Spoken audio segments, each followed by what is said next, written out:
Manas izdegšanas pamats ir nepārtrauktā vēlme darīt plašu spektru. Jā.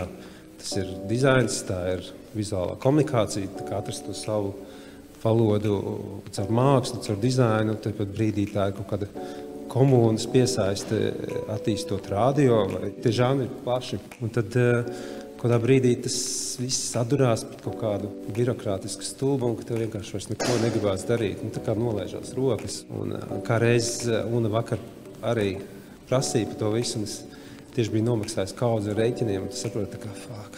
Jā, ka tu dari nenormāli daudz, bet tev uzkrīt arī nenormāli daudz tās finansiālās atbildības, un tā kā bišķiņ pazaudē to stimulu.